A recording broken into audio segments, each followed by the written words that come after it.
Alhamdulillah wassalatu wassalamu ala sayyidina maulana habibina rasulillah wa ala alihi wa ashabihi man walah ila yaumil qiyamah amma ba'd.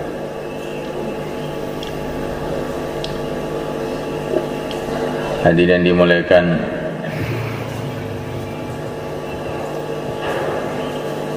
dulu kita tidak ada di dunia ini. Kemudian Allah SWT telah datangkan kita ke dunia ini.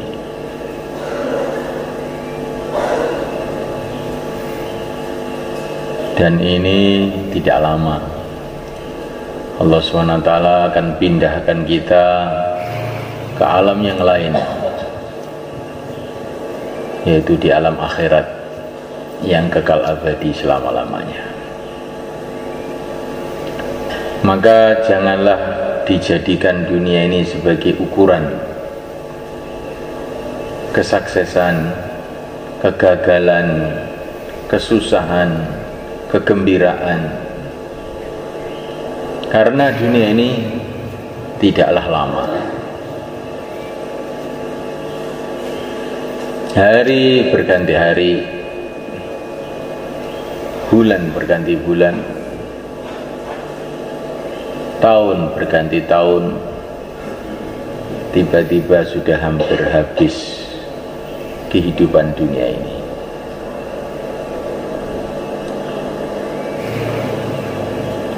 Hari-hari kita dengar fulan telah meninggal dunia, fulan telah meninggal dunia. Tetapi di negeri akhirat sana hari-hari didengar fulan baru datang dari dunia, fulan baru datang dari dunia. Diceritakan dalam satu riwayat, bila orang baru meninggal dunia, masuk di alam kubur, kalau dia orang beriman, maka orang-orang beriman yang ada di alam kubur pada ngumpul untuk menjumpai dia. Orang-orang di alam kubur pada bertanya, bagaimana keadaan dunia sekarang? Bagaimana anak-anak saya? Bagaimana teman-teman saya itu? Kalau mereka mengatakan, teman kamu sekarang dalam agama, mengamalkan agama, maka orang-orang di kubur pun pada gembira. Tapi kalau ada berita, bagaimana fulan?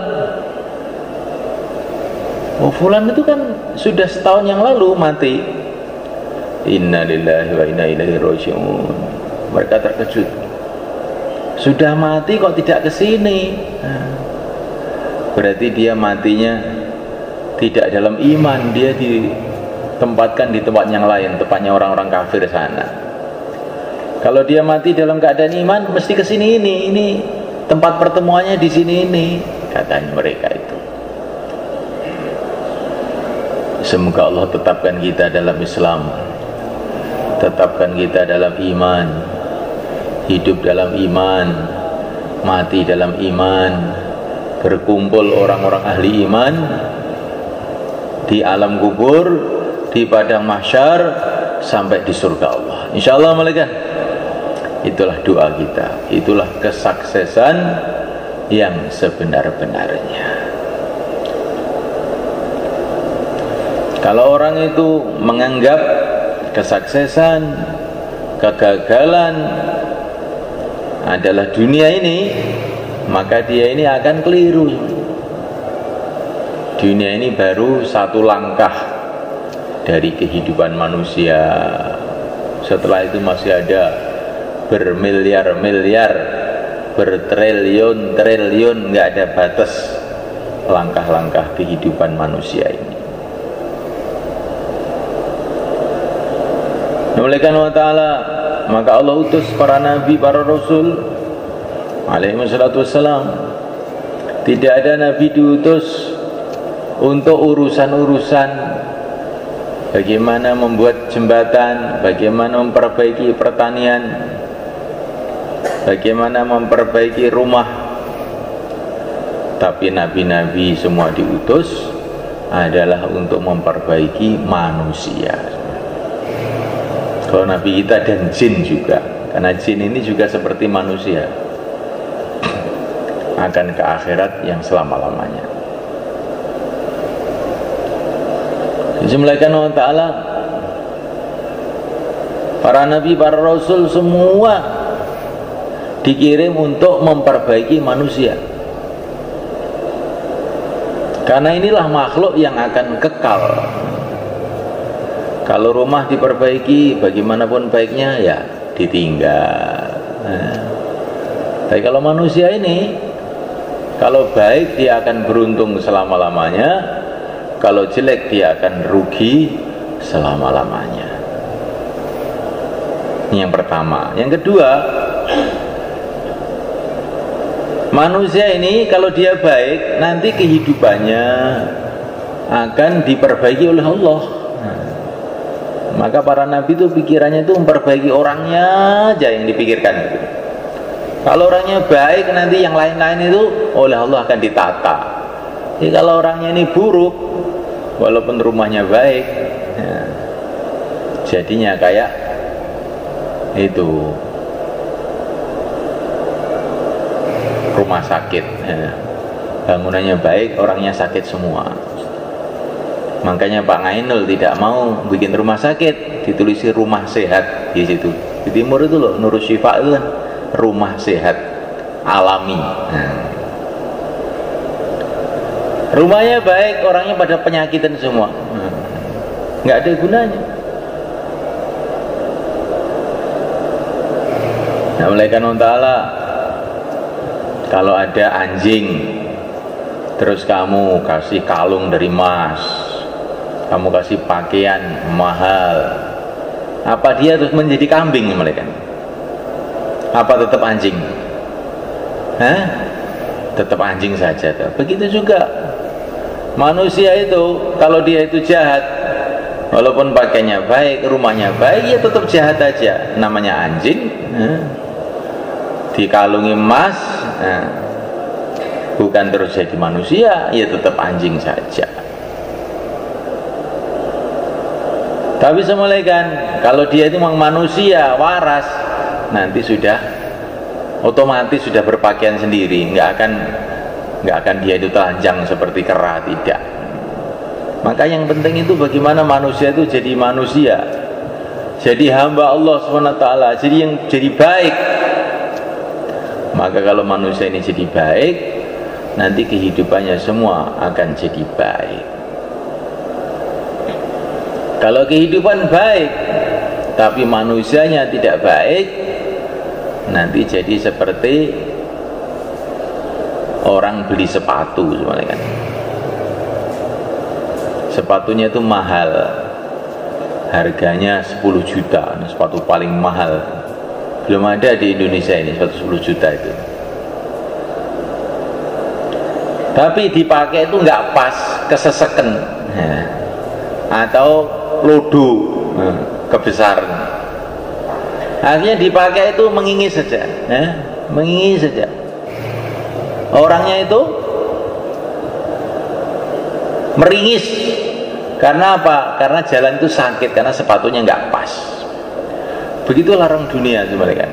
Orang dunia itu rumahnya bagus, mobilnya bagus, tapi meringis terus.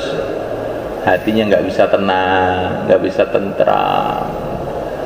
Sudah banyak uang juga rasanya masih kurang terus. Sudah enak rasanya juga nggak enak terus. Tapi semulaikan, kalau orang itu agamanya baik, rohaninya sehat, seperti orang yang sehat itu badannya itu, orang sehat gotot itu, kalau panas malah keringetan seger, kalau dingin nggak apa-apa, anget aja, karena ini badannya kuat, sehat. Begitulah kalau orang itu amalannya baik, imannya baik, kondisi macam-macam dia ini menteles saja, tenang aja menghadap pada Allah. istiqomah terus nggak peduli. Karena apa? Hatinya itu baik. Maka dia ini jadi tenang, dia jadi tentram, jadi bahagia. Dalam api pun bisa jadi bahagia, kayak Nabi Ibrahim alaihissalam diseret-seret oleh orang kafir, Bilal radhiyallahu ta'ala anhu, tapi dia merasa bahagia. Karena aneh kan, kalau orang digebuki orang tuh gimana bisa bahagia? Tapi Sayyidina Bilal ini bisa bahagia ketika digebuki orang.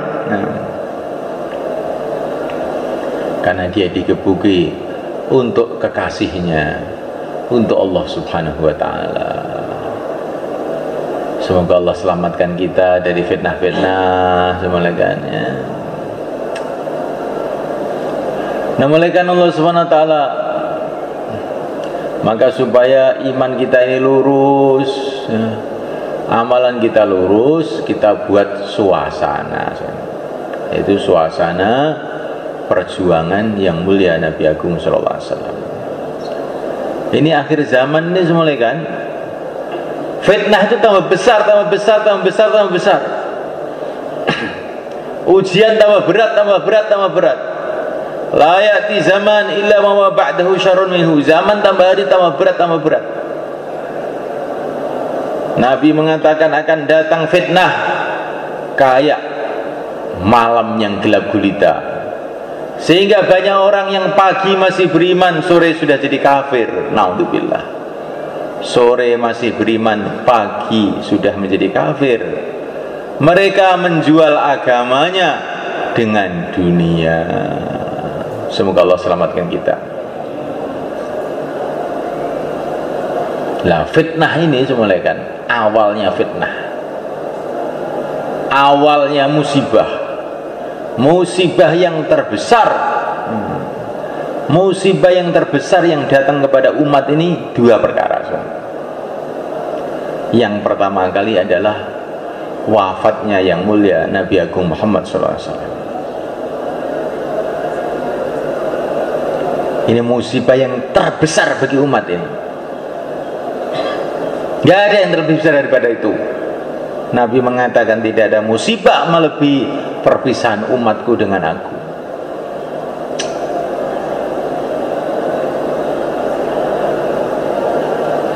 Sehingga ketika Rasulullah wafat itu banyak orang guncang tidak karuan, bahkan sebagian murtad. Karena ibaratnya matahari itu, matahari tahu-tahu tenggelam, bagaimana nggak bingung orang semuanya.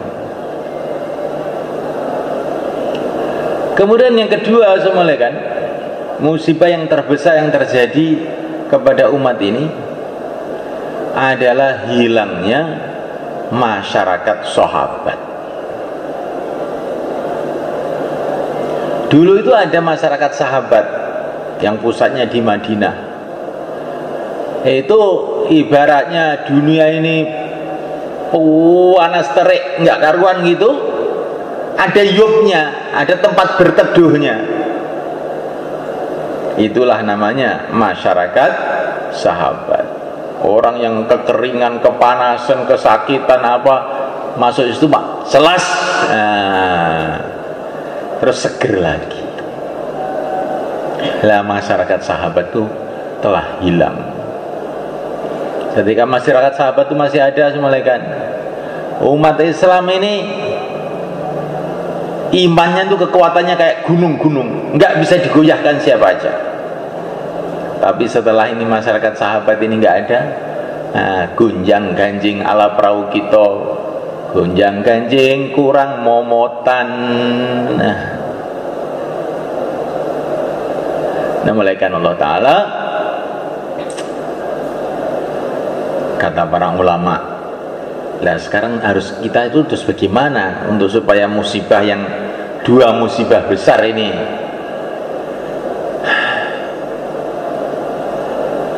bisa terobati, itu bagaimana?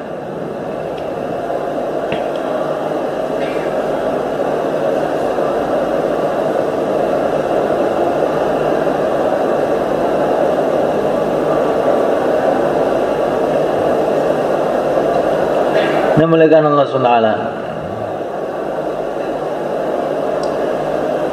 Rasulullah telah dipanggil oleh Allah. Gantinya apa ini? Nggak ada gantinya. Tidak ada gantinya, kata para ulama, kecuali dengan menghidupkan sunnah-sunnah Nabi. Yang pertama. Yang kedua, mencintai Nabi dengan sesungguh-sungguhnya, karena Nabi mengatakan orang itu akan dikumpulkan oleh Allah bersama orang yang dicintai. Walaupun kita ini nggak bisa melihat Nabi, nggak bisa berkumpul Nabi dengan cinta kepada Nabi, semoga nanti akhirnya juga bisa berkumpul di sana bersama Nabi. Yang ketiga, banyak berselawat kepada Nabi. Orang yang senantiasa berselawat kepada Nabi nanti akan berdekatan kepada Nabi pada hari kiamat. Ini gantinya, ini untuk mengobati musibah pertama ini. Hidupkan sunnah Nabi, cintai Nabi dengan sungguh-sungguh, banyak baca selawat. Insyaallah, malaikat.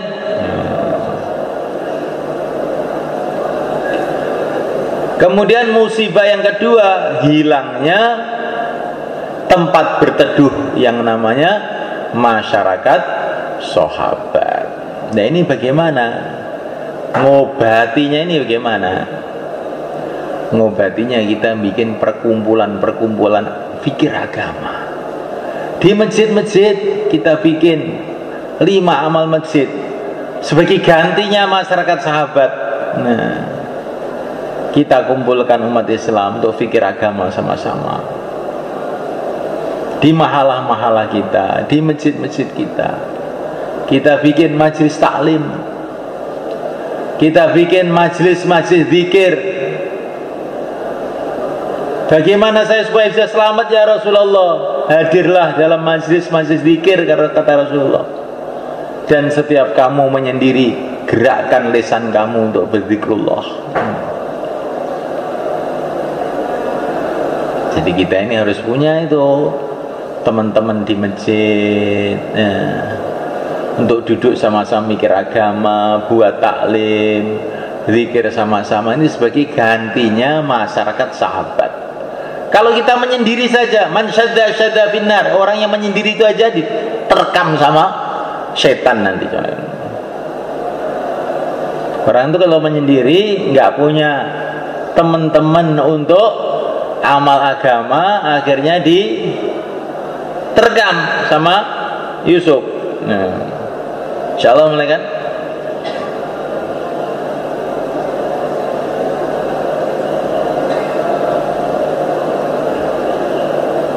Maka Habib Umar bagaimana syairnya?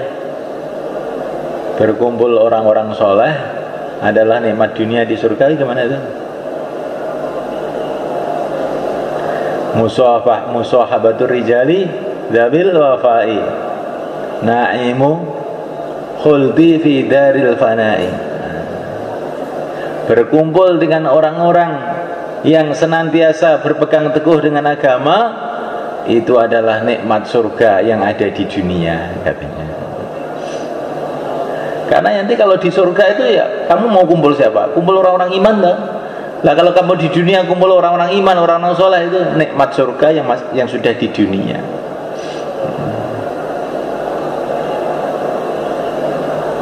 Musahabatur rijali dzabil wafai, na'imul khuldi fi daril fana'i, katanya satu ulama Yaman. Berkumpul orang-orang dzabil wafa, yang dia menepati janjinya dalam mengamalkan agama. Na'imul khuldi adalah nikmat surga yang ada di dunia. Nah, kita buat itu malaikat ya.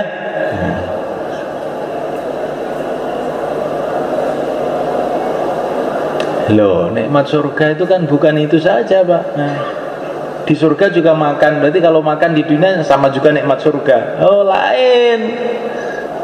Kalau makan di dunia itu makanannya nggak enak, dan setelah makan terus mencret.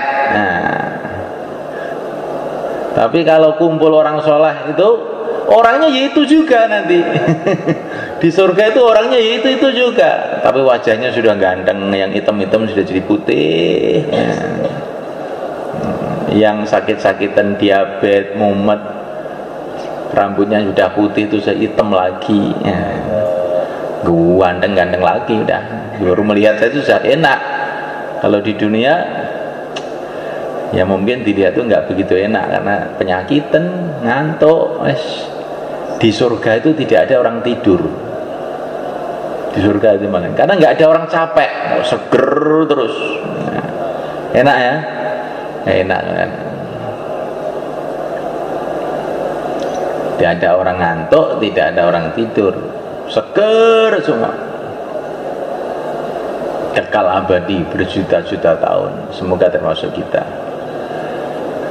Nah, kan untuk mengobati dua musibah ini tadi, kita keluar jalan Allah, insya Allah kan.